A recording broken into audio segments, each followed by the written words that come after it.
Hello, students. Welcome to another lecture on Milton's Paradise Lost. In my last lecture on Paradise Lost, I told you about characteristics of an epic. A few more characteristics of an epic are: an epic is a story of heroic deeds of the hero. Epic story जो है, epic जो है वो hero के heroic deeds की, जो heroic कामों की कहानी है, उसकी वीरता के कामों की कहानी है। हालांकि उस पैराडाइज लॉस्ट में ऐसा सच कोई हीरो नहीं है, क्योंकि थीम डिफरेंट है, क्रिएशन की कहानी है, एडम और ईव के स्वर्ग से निष्कासन की कहानी है, इसलिए। लेकिन एपिक का ये भी एक कैरेक्टरिस्टिक होता है, ठीक है ना। And one more characteristic is the use of epic similes. Poet, an epic poet makes abundant use of epic similes. Simile, you know, is a figure of speech.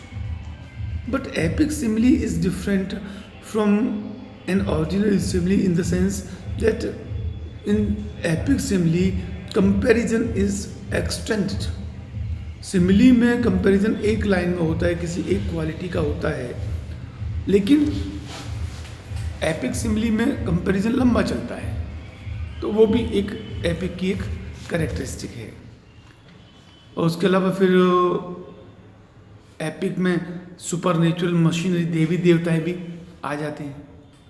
Epic में देवी देवताओं का भी यूज किया। हालांकि ये कहानी मैंने कहा ना, खुद भगवान और सैटर्न की कहानी है, लेकिन एपिक में देवी देवता भी आ जाते हैं। And one more invocation, one more characteristic of an epic is invocation. The poet invokes the goddess, God और गॉडेस. जैसे अगर हम देखें, हमारे यहाँ रामायण है, महाभारत है या रामचरितमानस है हिंदू माइथोलॉजी में, अगर आप देखें तो रामचरितमानस में तुलसीदास जी सबसे पहले अपने आराध्य का आह्वान करते हैं। ये एपिक की एक कैरेक्टरिस्टिक है। एपिक में पोइट जो है, एपिक पोइट, वो सबसे पहले उसके जो आराध्य देव हैं, देवी या देवता, उनका आह्वान करता है कि वो जो लिख रहे हैं भगवान, उसमें उसकी सहायता करें। इस एपिक में मिल्टन भी अपने आराध्य की का आह्वान करते हैं, इन्वोकेशन करते हैं। And one more characteristic is in the first few lines of the poem, the poet tales about the theme of the poem. ये भी एक एपिक की कैरेक्टरिस्टिक है कि पहली कुछ लाइन्स में, अगर आप इस पोइम को पढ़ोगे तो in the first few lines Milton tells about the story और the theme of the poem. ये भी एपिक का एक फीचर है, कैरेक्टरिस्टिक है, ठीक है ना. So these are a few characteristics of an epic poem. And now we come to the story of the epic. मैं सबसे पहले एक आउटलाइन बता दूं, जिससे कि पोइम को समझने में आप लोगों को थोड़ा इजी रहे. तो ये द स्टोरी, जो स्टोरी है ना, वो इस संसार के क्रिएशन से पहले की है. इस संसार में कुछ नहीं था, सिर्फ भगवान और उनके देवदूत थे. ठीक, भगवान ने एडम को बनाया, फर्स्ट मैन, प्रथम पुरुष इस संसार का, अकॉर्डिंग टू क्रिश्चियन माइथोलॉजी. और फिर एडम की रिब से, पसली से, भगवान को लगा कि, और एडम को बनाने के बाद स्वर्ग में एक जगह थी, गार्डन ऑफ ईडन. भगवान ने एडम को गार्डन ऑफ ईडन में रखा, जहां एडम को सब प्रकार के सुख अवेलेबल थे. और उस समय एडम इमॉर्टल थी, मॉर्टल नहीं थे, इमॉर्टल थी.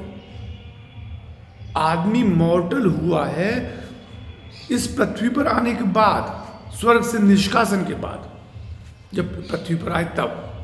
उससे पहले एडम इमॉर्टल थे। तो भगवान को लगा कि भाई एडम अकेला है, कोई कंपनी नहीं होनी चाहिए, कोई साथी होना चाहिए अकेला।